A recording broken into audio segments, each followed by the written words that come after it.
ایک نوجوان ایک فقیر کے پاس پہنچا اور بولا کہ بابا میں اپنی زندگی سے بہت پریشان ہوں، میں اپنی زندگی سے تنگ آ گیا ہوں، مہربانی کر کے آپ کوئی راستہ بتائیے نا تاکہ ہم اپنی زندگی کی پریشانی سے باہر آ جائیں۔ تو اس فقیر نے کہا پانی کے گلاس میں ایک مٹھی نمک ڈالو اور اسے پیو۔ تو نوجوان نے ایسا ہی کیا۔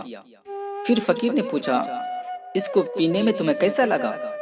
تو نوجوان تھوکتے ہوئے بولا بہت ہی خراب لگا، بہت ہی بیکار لگا، ایک دم کھارا۔ تو فقیر مسکراتے ہوئے بولے اے نوجوان، ایک بار پھر اپنے ہاتھ میں ایک مٹھی نمک لو اور میرے پیچھے پیچھے آ جاؤ۔ دونوں آہستہ آہستہ آگے بڑھنے لگے اور تھوڑی دور جا کر ایک صاف نہر کے سامنے رک گئے اور بولے کہ چلو اس نمک کو پانی میں ڈالو۔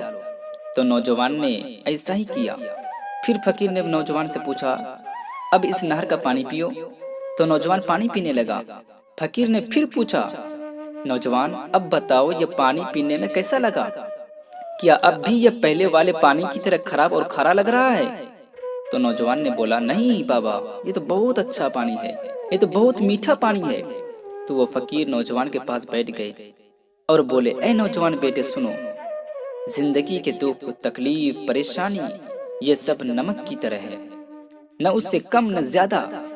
اس لیے جب بھی تمہاری زندگی میں کوئی پریشانی آئے، کوئی تکلیف آئے، کوئی دکھ آئے تو ایک گلاس پانی کی طرح چھوٹا بن کر مت رہنا، ورنہ زندگی تمہاری تباہ و برباد ہو جائے گی، خراب ہو جائے گی، بلکہ ایک نہر کے پانی کی طرح بڑا بن کر کے دکھانا دنیا والوں کو، تاکہ تمہاری زندگی سے خود بخود دکھ چلا جائے، پریشانی چلی جائے اور تم خوشحالی کے ساتھ زندگی گزارنے لگ جاؤ۔